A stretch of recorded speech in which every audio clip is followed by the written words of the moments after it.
Une contrée encore sauvage, balayée par le vent.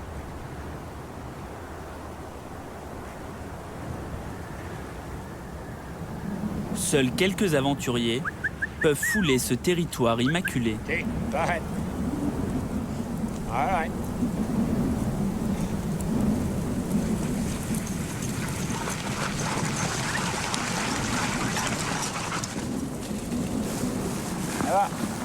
C'est bon, go ahead, go ahead, Des chiens go ahead, go ahead, et un homme, go ahead, go ahead. Sébastien Vergniaud, un Français de 43 ans. C'est bon, les petits chiens. C'est bon. Il s'est installé ici pour réaliser son rêve, devenir le meilleur des mushers. C'est comme cela qu'on appelle les conducteurs de chiens de traîneau. Go ahead.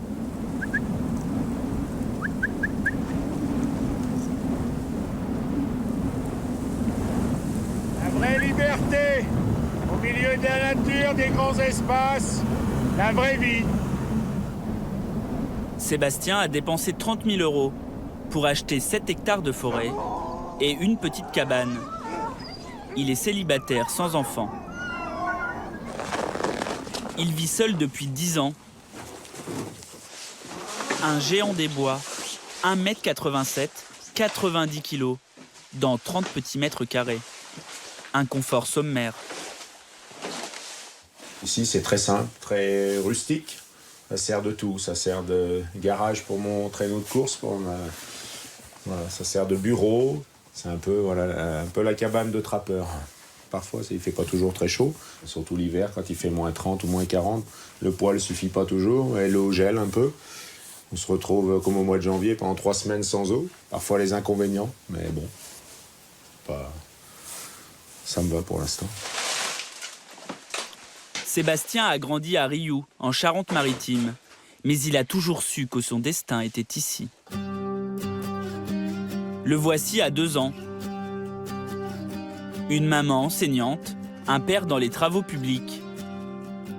Très tôt, il lit les romans d'aventure de Jack London et se passionne pour les loups.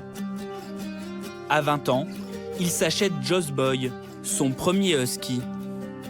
Viennent ensuite Moonlight, Lemon. Sébastien se constitue une petite meute.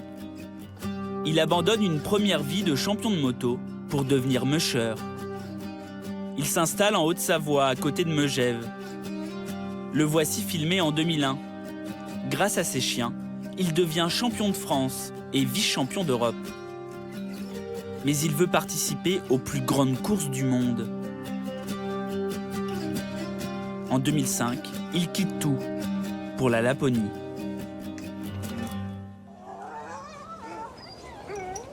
Son quotidien, 7 mois d'hiver et 86 huskies. Manu.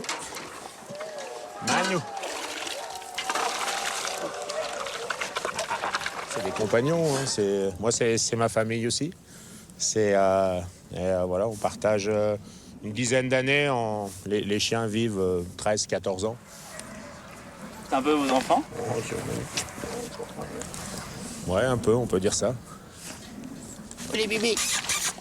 Ces 3 chiots sont nés il y a 1 mois et demi. Ils n'ont encore jamais quitté leur enclos. Face à ces petites boules de poils, l'ermite devient papa poule. Oh, ta petite Marasse. Vous avez des coquins. Oh, ce petit bébé.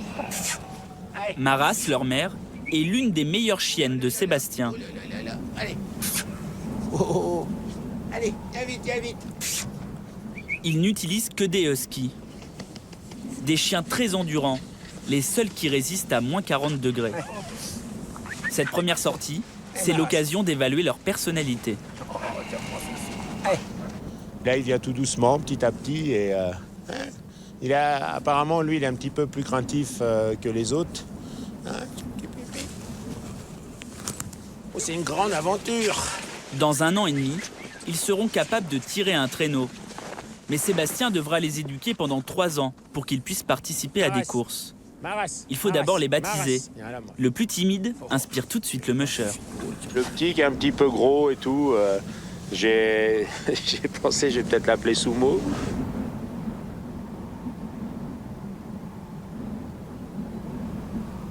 Même s'il vit loin de tout, Sébastien n'a pas le temps de s'ennuyer.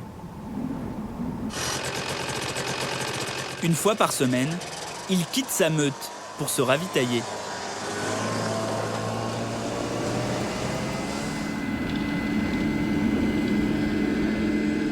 La première ville est à 110 km. Ici, la civilisation se résume à un petit village.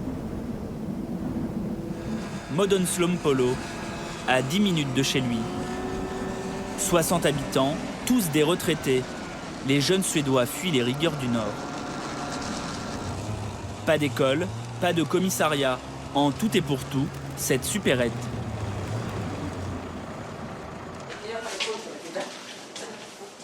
Hello. On y trouve de tout. Mais Sébastien n'a pas besoin de grand-chose pour vivre. Pourvu que j'ai un peu de saumon, un peu de steak, du bacon, des œufs, quelques crevettes, du beurre salé. Et voilà. Tout est très bien, je trouve tout ce que je veux. La supérette fait aussi pharmacie, bureau de poste et même banque. I will take some cash if it's possible to have 2,000 crowns. Tu veux 2000 couronnes? Yeah, if it's possible, 2,000. Ok, mais je les ai pas ici.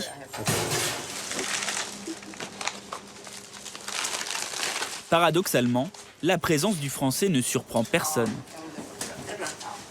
Nous, ce qui nous étonne, c'est quand un Suédois vient s'installer ici. Les seuls qui viennent, ce sont des Allemands, des Français ou des Anglais. Au revoir, Suzanne. Quelques provisions, un train de vie modeste.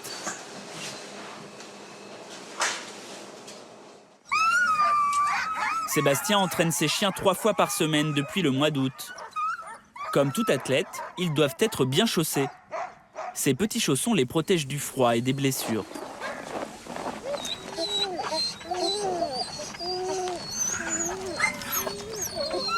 Manu rejoint l'attelage en dernier. La chienne de tête est une star. Ses parents étaient les 2 plus grands champions de Norvège. Sébastien a acheté ce husky 2500 € dans le ventre de sa maman. Oui. Manu, elle a toutes les qualités. Elle est très performante et elle est vraiment la meilleure chienne que j'ai jamais eue depuis une vingtaine d'années. Un Manu.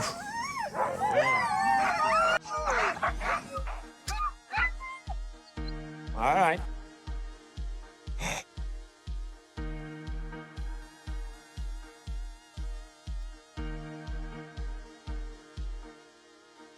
La séance d'entraînement va durer 1 jour et 1 nuit. Arrête.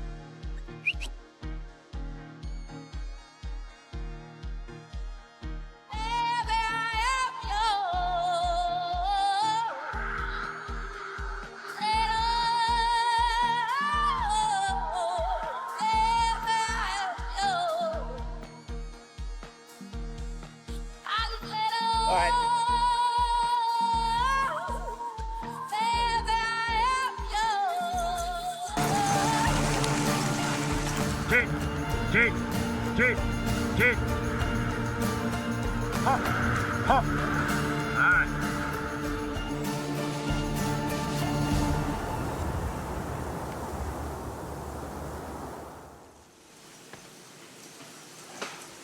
Les chiens ne font une pause que toutes les 8 heures.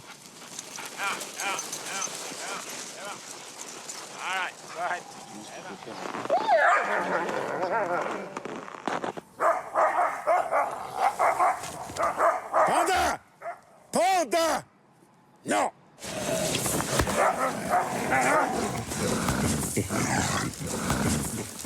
Qu'est-ce que je t'ai dit? Je t'ai dit non!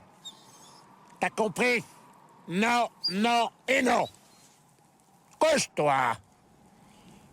Le maître des chiens reste toujours le super chef de meute. Donc voilà, c'est-à-dire que là, il y a 17 chiens plus moi 18. Et moi, je suis le chef de meute des autres.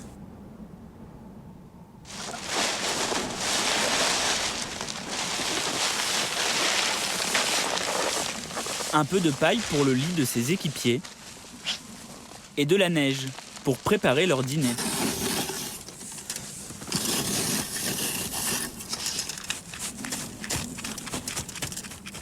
Bon, c'est pour l'eau. Quand on est comme ça, vraiment en pleine nature, on n'est pas comme là, par exemple, j'ai pas choisi de m'arrêter près d'une rivière ou sur un lac, faire un trou et tout ça. Donc, on va faire fondre la neige. Plus il y a de vent, mieux ça marche.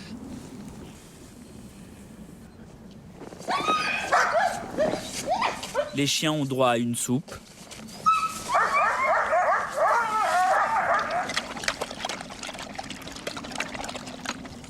Pour lui, un feu de camp. Pas besoin d'emmener de papier journaux ou choses comme ça. Un petit peu d'écorce de bouleau et ça allume tout seul.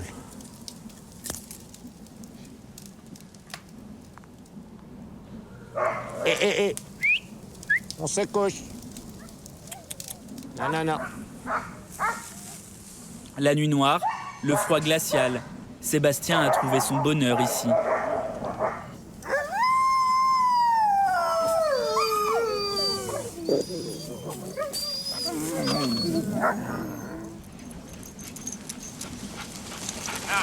Après 3 heures de pause, le musher repart dans la forêt Lapone.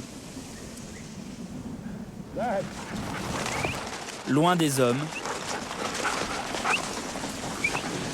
avec ses amis les chiens.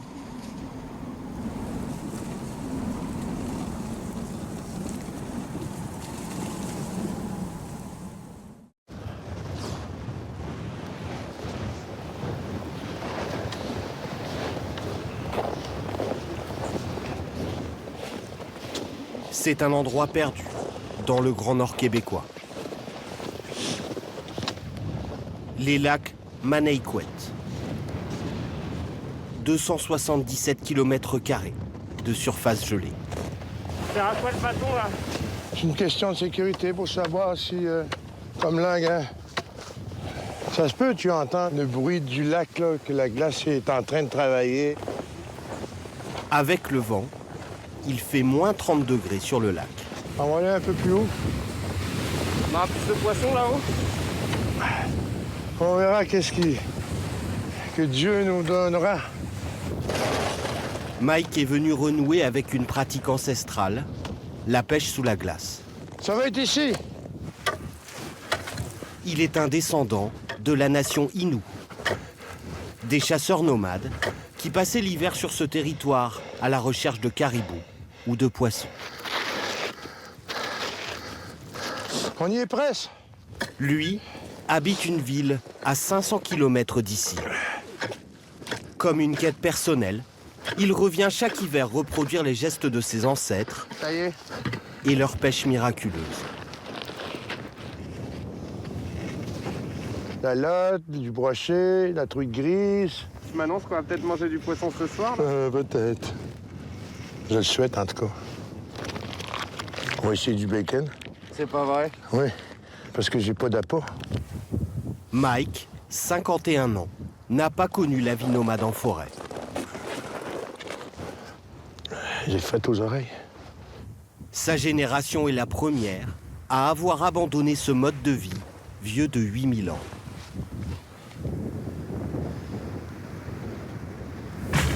Oui. C'est quoi, c'est la glace ça? Oui. C'est pas bon? Non, c'est pas bon. Il a comme un peu, pas craqué, mais il a bougé. Demain matin, on ira voir. J'ai un jackpot là-dedans.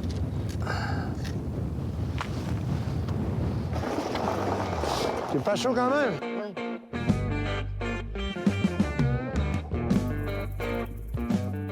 Les ancêtres de Mike appelaient ce territoire grand comme le Royaume-Uni Nitassinan, notre terre. Des espaces rudes que quelques aventuriers essaient de reconquérir, certains pour redécouvrir les traditions de leurs ancêtres, d'autres attirés par les ressources de son sol, le fer. Pour l'exploiter, une ville minière a poussé au milieu de nulle part, Shefferville, 1000 habitants. Un Far West auquel aucune route ne mène. Seule ligne de vie, au milieu de ces immensités, une voie ferrée longue de 600 km, dont le point de départ est la ville de Sept-Îles. C'est ici que 2 jours plus tôt, le voyage de Mike, le pêcheur sur glace, a commencé. Prêt pour l'aventure, mon ami. Des raquettes, des fusils, des haches, pilages, génératrices. Il faut tout ça? Oui. Une journée de voyage à bord du Chihuetin, le vent du nord, en Languine. Mike est bûcheron l'été, au chômage l'hiver. Il monte à bord du train 2 fois par an, pour 3 semaines d'isolement en forêt. Et c'est parti. Cette fois, sans sa femme et ses 3 enfants. Dans le train, tout le monde se connaît. C'est les derniers au revoir? Ouais, avant qu'on parle le ciel là-bas, là. 50 km au nord de cette île, plus aucun réseau.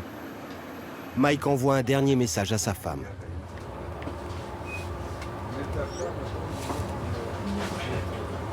Ça veut dire quoi, Chinash Kumitin? Merci, mon amour.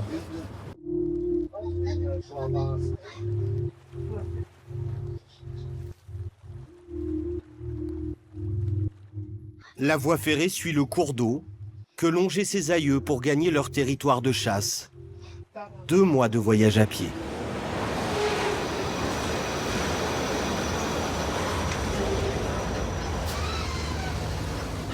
Simon-Pierre connaît les visages de tous les voyageurs. Il travaille depuis 10 ans comme chef de bord. Sur la ligne, aucun arrêt prévu à l'avance.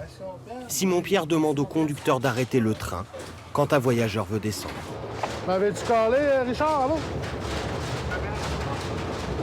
C'est bon, 2000, next stop, 2000. Ça s'appelle la station Waco. Pas la peine de chercher la gare de Waco. Elle n'existe pas. Cette dame d'une 60aine d'années passera quelques jours avec son petit-fils dans ce no man's land. Oui, regarde, Titi. Oh, viens va. Viens va. Monsieur, vous allez où, là? On s'en va dans le territoire!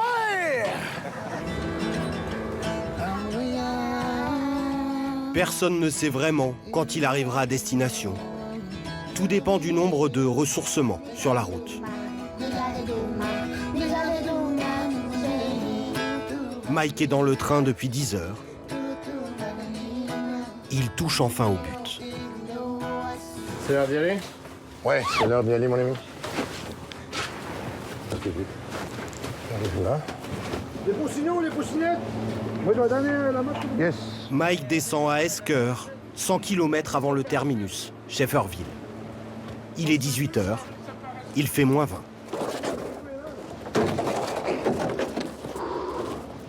Dans la nuit, au beau milieu de nulle part, il va falloir transporter tout le nécessaire de survie. OK, excusez. Oui, il va aller. Vivres, matériel, vêtements.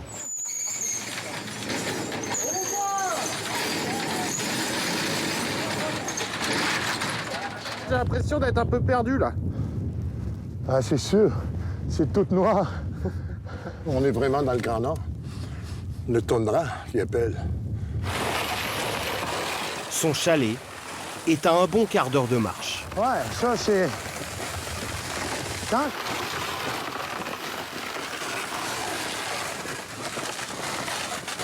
C'est la maison.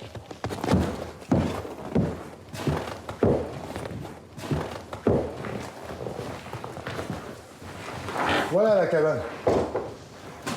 Bienvenue, Eska, Meneiwet, Lac, Meneiwet. Une pièce de 25 mètres carrés, sans électricité ni eau courante. Les murs et les fenêtres sont gelés. Qu'est-ce qui se passe? Mieux vaut que le chalumeau fonctionne.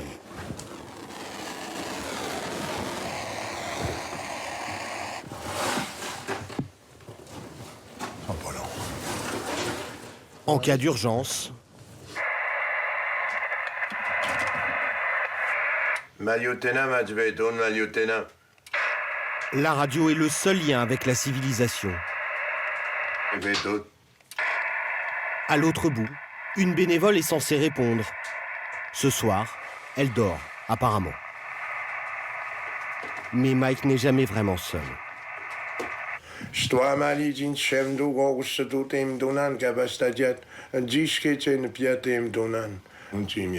Catholique pratiquant, il prie chaque soir devant une image de sa mère, décédée il y a 4 ans.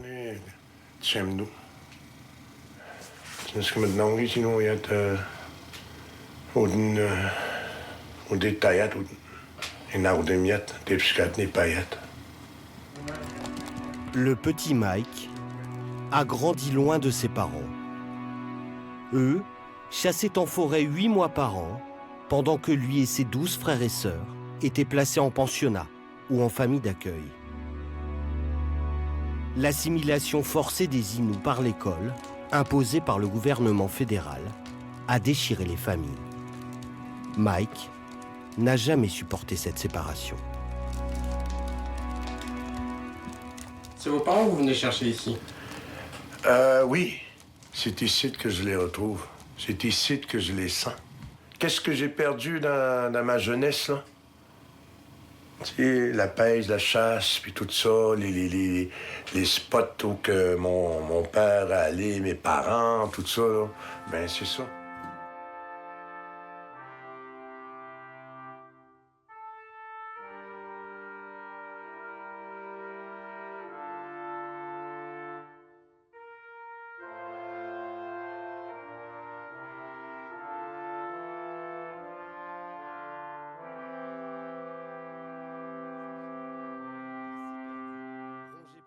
Et la drogue.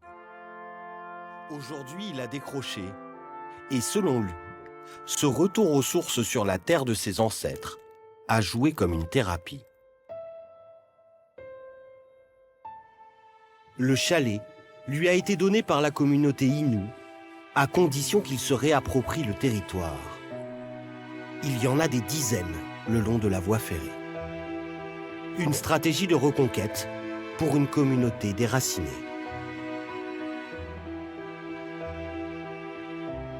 Le Chiwetin est devenu son emblème. Le seul train d'Amérique du Nord détenu par une communauté autochtone. Du FURX 5556 5536 Nord, Renault RD. À magazine Millage de 230 230 à 16h02, 1602 à vous. Joe et son collègue Joe conduisent la bête depuis 2005. Vous roulez à quelle vitesse? 65, 70 km/h en moyenne. C'est pas beaucoup? Non, c'est pas beaucoup, non. En 1000 à l'heure, non, c'est pas beaucoup. Non, pas TGV, ça. La locomotive a 45 ans. Il faut 12 heures en moyenne pour parcourir les 600 km jusqu'à Shefferville. C'est quoi, ça? C'était une perdrix blanche. On mange ça, nous autres. Les Américains continuent à 606. Le vent du Nord assure 2 allers-retours par semaine jusqu'à Shefferville. Hello! Une ville terminus, si reculée qu'elle peut attirer des fugitifs à la recherche d'une planque. Le sergent Louis-François Etu dirige le bureau de police locale. Avec son équipe, 3 agents. Ça a bien été? All right. Il se rend régulièrement sur les quais de la gare pour repérer les nouveaux visages. All right. Et la famille, comment ça va? How are you? Hello? Hello, ça va? Ça nous permet de voir s'il y a des individus qui soit sont recherchés ou des individus où on a des doutes. Parce que le Grand Nord, parfois, ça abrite des gens qui viennent se cacher ou qui viennent, disons, chercher l'anonymat. Hello! Chou blanc. Ce soir-là, le sergent reconnaît chaque passager. Attention à toi. Ah non, mieux que ça. Tous font partie des 1000 habitants de la ville. 90% de la population sont Inuits. 10% viennent du reste du Canada ou de plus loin encore, braver les 9 mois d'hiver dans l'espoir d'une vie meilleure. Une ville en quasi-autarcie, créée dans les années 50 pour l'exploitation du minerai de fer. Un temps fermé, la mine a rouvert il y a 10 ans avec l'envolée du cours des métaux. D8 at kilometer 4.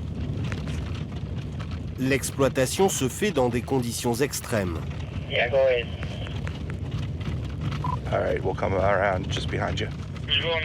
Adam Doucet est le directeur adjoint de la mine. Après 3 jours de tempête, la production est au point mort. Si tu veux la vérité, jamais on va finir avant le 15. Ça, c'est sûr. Parce qu'on va faire 2 jours là. Mais je pense que oui, même s'il neigerait un petit peu dans la semaine, au 22, c'est fini. C'est ça. On est au maximum. Exemple. Pas de galerie souterraine. Le sol est gorgé de fer. Il suffit de le racler et de créer ces cratères. Grâce aux minerais de fer, 500 emplois ont pu être créés. La plupart des employés sont des fly-in, fly-out qui alternent 2 semaines de travail à Shefferville et 2 semaines de repos chez eux. Serge, lui, vient de Québecville, à 1000 km de la mine. Faut qu'on se fasse voir. Ah ouais? Oui. C'est les tenues de travail orange ou vert. Fluorescent. Il travaille depuis 6 ans comme opérateur de vacuum, une sorte de super agent d'entretien. Toute la journée, il conduit ce camion aspirateur et fait le tour de tous les bâtiments en préfabriqué qui abritent bureaux, cantines et dortoirs pour les travailleurs. La mine ressemble à une petite ville de 300 personnes. Ici, faute de tout à l'égout, c'est Serge le nettoyeur. Ça, c'est tank de merde. Ouais. Ça, c'est l'eau qui distribue pour faire les toilettes. Et là, l'opération, c'est que vous allez vider le... Vider de la shit, comme on dit. 400 gallons. Ça veut dire à peu près... Le caca. Les heures. OK. Quand il est plein. Il faut que je fasse ça tous les jours. C'est bon, c'est vide? Pardon? C'est vide? Oui. Serge a quitté son emploi de chauffeur de bus pour venir travailler dans le Grand Nord, sans regret. Moi, j'aime mieux ça, oui. Parce que le salaire est meilleur. Vous gagnez combien par an ici? Moi, je joue dans à peu près proche 100 000. 3 800 € net par mois. 3 fois plus que ce qu'il gagnait avant, en travaillant presque 2 fois moins. Et du coup, vous êtes loin de votre famille? Ma conjointe, ben, c'est... c'est comme ça serait elle qui m'aurait poussé à aller travailler dans le Nord pour avoir plus... pour avoir une plus belle vie. Elle avait envie d'être tranquille? Sûrement. On a des petits amis aussi. Le petit renard. Ils cherchent de la nourriture. On n'a pas le droit de les nourrir. Non? Non. Il y a des ours, mais si on les voit seulement l'été. Puis t'as des loups, mais les loups, on les entend, mais on les voit pas. Ça hurle à la lune.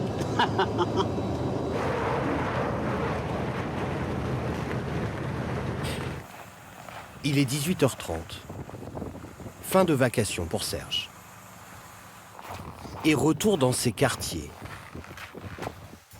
Il a toujours la même chambre de dortoir, la numéro 11, qu'il occupe en alternance avec un autre employé.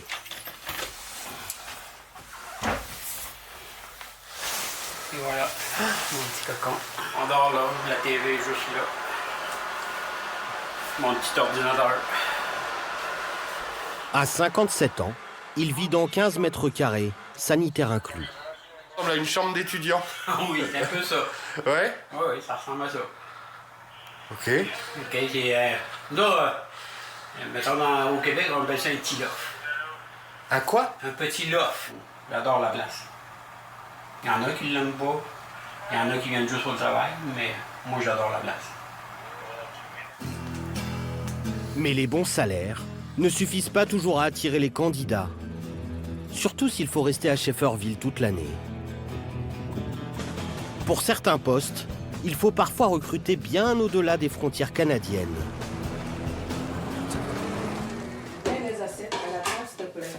Teresa et son mari, Yannick, vivent à Shefferville depuis 2 ans avec leurs 2 filles. Ce couple de trentenaires est arrivé du Sénégal pour travailler dans l'unique école de la ville. Elle était documentaliste. Lui travaillait dans le foot professionnel. On va voir le dosage. Ah, je suis là. C'est l'équipe du Casa Sport, dont j'étais entraîneur adjoint. Ça vous manque un peu? Ben, ça me manque vraiment pas un peu. Ça, je dirais que ça me manque vraiment. Le couple s'est rencontré en 2008, en Casamance, au sud du Sénégal. Ils y ont eu leurs 2 filles, Paulina et Anaïs. Ils rêvaient de vivre au Québec. En arrivant, Yannick cherche un emploi de prof de sport, Teresa d'éducatrice. Les seuls postes qu'on leur propose sont à Shefferville. Tu voulais des crêpes ou bien du pain? Moi, des crêpes. Ok, bois ton lait. Le couple ne savait pas vraiment où il mettait les pieds. Ça a été facile de s'installer ici ou pas? Bon, elle m'a dit donne-moi le billet, je veux rentrer au Sénégal. Ça n'a pas été du tout facile. Parce que on dirait que c'est un dépaysement total. Et puis la température, c'est pas évident pour nous. Hier, on était à moins 33 degrés là, et ce matin aussi, ça va beaucoup faire fret là. Ça, c'est le Grand Nord. Là. Tous les moyens sont bons. Ce matin-là, il faut un tractopelle pour faire repartir le bus scolaire. Tu vois là. Et pour se rendre à l'école, c'est l'expédition. S'il te plaît, va au fond. Yannick a fait chauffer la voiture un quart d'heure avant le départ. L'école n'est qu'à 100 mètres, mais hors de question de les parcourir à pied. Ici, il y a trop de neige, Anaïs, Paulina. Une centaine d'élèves sont scolarisés, de la maternelle au lycée, majoritairement des Inuits. Vous 4 contre nous 4, ok? Vous êtes les meilleurs, mais on va gagner. Ce jour-là, Yannick organise un match entre élèves et profs. Mathieu, marque ça. Prends un marque. On essaie de prendre individuel. Il gagne 4 000 € net par mois, 50% de plus que dans le reste du Québec, grâce à une prime d'éloignement que touchent les enseignants de Shefferville. Charles, t'es correct? Pourtant, peu de Québécois se portent candidats. Et la question qu'on peut savoir, quelles sont les valeurs inoues? 60% des professeurs sont donc ici étrangers, la plupart africains. Quand on dit la tradition, comme Ulrich, un professeur de lettres gabonais. Respecter les morts, célébrer les morts. Pour savoir qu'est-ce que nous devons faire. Et Wilfried, enseignant en sociologie du Congo-Brazzaville. Non seulement de connaître votre culture, vos valeurs sociales. La plupart d'entre eux vivent seuls, loin de leur famille, restés dans le sud du Québec.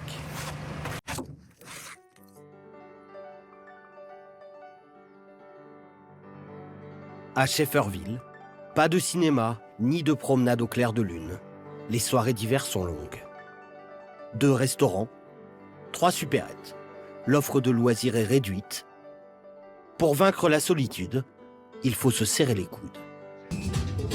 C'est la danse qui commence? Testimony. Now I give you my testimony. Alors les profs ont instauré un rendez-vous hebdomadaire, un dîner dansant. No get that, no time, yo. Cette semaine, c'est Ulrich, le maître de cérémonie. Nobody knows tomorrow, so I'll be holding my destiny, yeah. C'est l'hymne ici, là. Ça nous met vraiment en joie. C'est une chanson qui vient du Nigeria. Ouais. On met le stress à côté, on se sourit, on se congratule, on s'efforce, on se tire vers le haut, tout le monde. Quand tu vois que l'autre, ça ne va pas là, oh, ça va bien aller là. Les enseignants ont fini par trouver leur équilibre. Tous ont déjà renouvelé leur contrat d'au moins 1 an. Leur aventure dans le Grand Nord continue. Paulina, doucement, doucement. Yannick, Teresa et leurs 2 filles font de leur mieux pour devenir de vrais Québécois. Tu attends que l'eau glisse d'abord pour pouvoir soulever l'autre.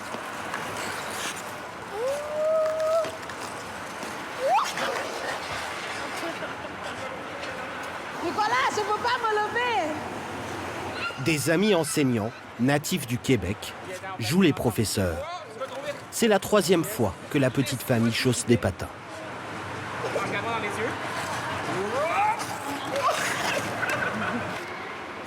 Teresa et Yannick souhaitent faire leur vie au Canada et devenir citoyens du pays. Ils voudraient que leurs 2 filles sachent patiner, comme leurs camarades de classe. Elles se sentent plus québécoises ou plus canadiennes que sénégalaises. Ils avaient demandé est-ce que vous voulez qu'on aille au Sénégal. Ils ont dit non, pas pour le moment. Elles préfèrent la neige. Elles préfèrent la neige et elles adorent la neige. Elles jouent avec la neige comme pas possible.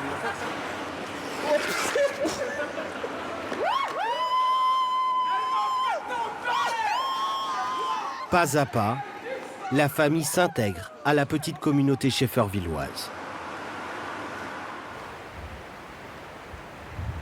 À 100 km de là, au milieu de la forêt boréale. Mike, le pêcheur inou, ne peut compter que sur lui-même.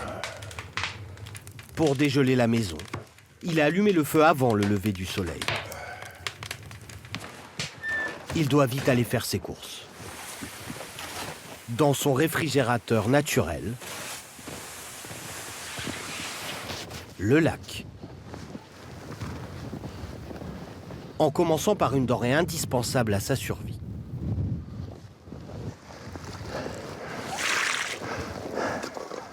Notre trou de source, l'eau de vaisselle.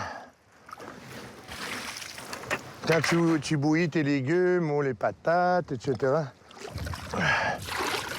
Elle est un peu jaune votre eau là. Oui.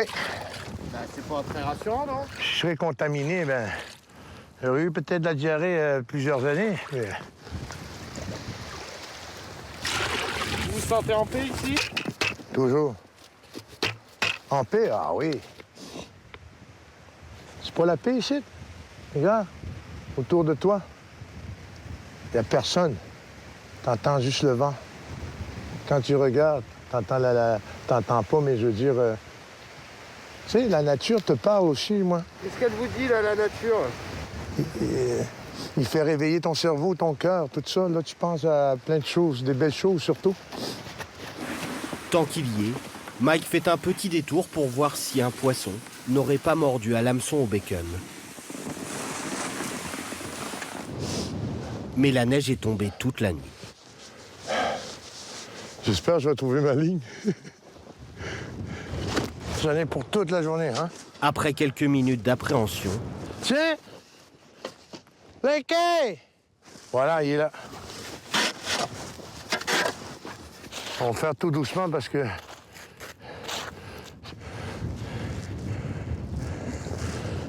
Mais la truite grise doit sûrement être végétarienne. Il n'y avait rien. Il y a des journées comme ça. Ça passe ou ça casse. Tant pis pour le poisson sauvage. Au menu, ce sera œuf au bacon.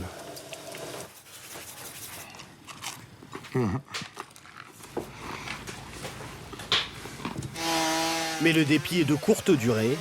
Mike est à court de bois de chauffage. Oh mon Dieu. J'adore bûcher. Vous avez le droit de couper ce que vous voulez, là? Ici, Ouais. c'est nos chemins, le territoire, Nitassinan. Pour les Inuits, pas besoin de permis pour chasser ou couper du bois sur leurs terres ancestrales. Lui, il a l'air payant.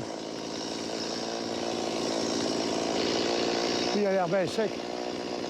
Ils ont leur propre gouvernement et ne paient ni taxes ni impôts dans les réserves indiennes. Ça fait un arbre par jour? C'est une affaire comme ça. Mieux vaut pour Mike ne pas se blesser avec la tronçonneuse. En fonction de la météo, les secours pourraient mettre des heures, voire des jours, pour arriver jusqu'à lui. À Shefferville, les habitants peuvent compter sur 2 dispensaires tenus par 4 infirmières. Mais ni bloc opératoire, ni scanner, ni IRM. En cas d'urgence, il faut quitter la ville. un petit aérodrome permet aux équipes de secours d'atterrir. La souffleuse 120 circule sur la piste 1735 à Shefferville.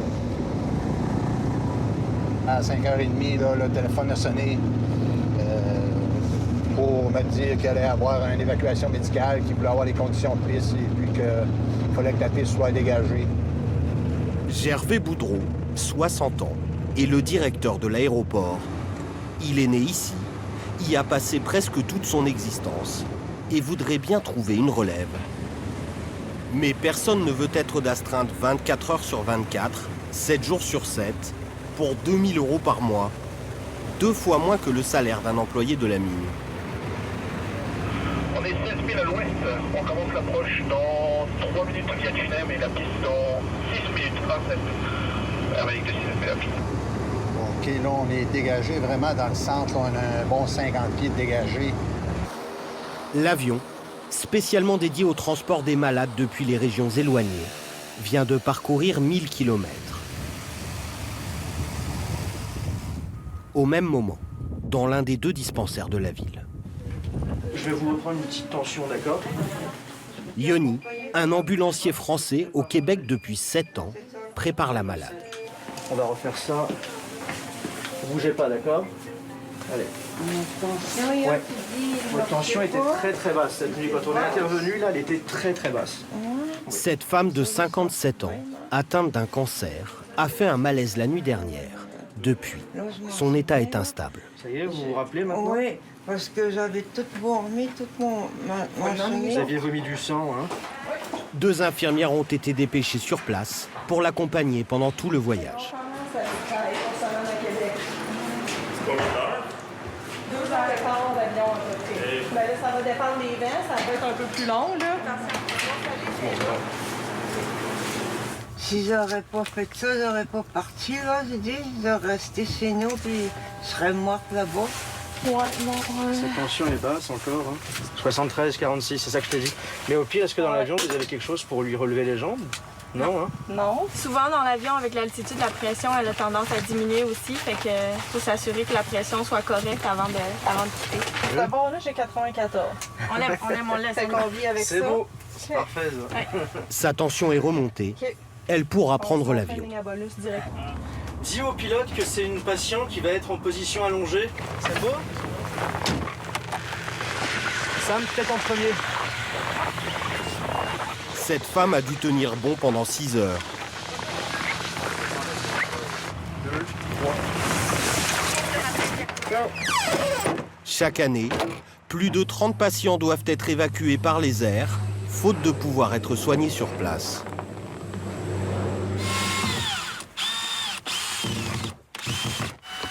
Pour Mike, le séjour touche à sa fin. 17 heures, il doit vite traîner ses affaires jusqu'à la voie ferrée. Aucun moyen de savoir exactement à quelle heure le train passera.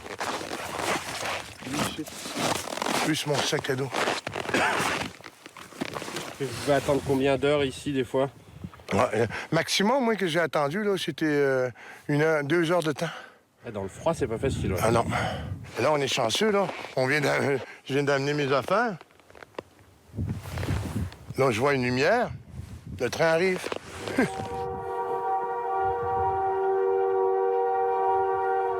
Qu'est-ce qu'il doit penser, lui, le renard? Tout ça avec un bruit de même. Aïe, aïe.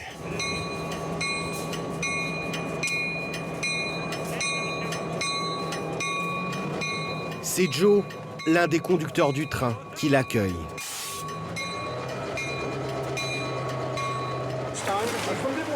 Il faut bien rentrer. Mike va retrouver sa femme et ses 3 enfants. Mais promis, il reviendra dans 6 semaines pour son dernier séjour de l'hiver.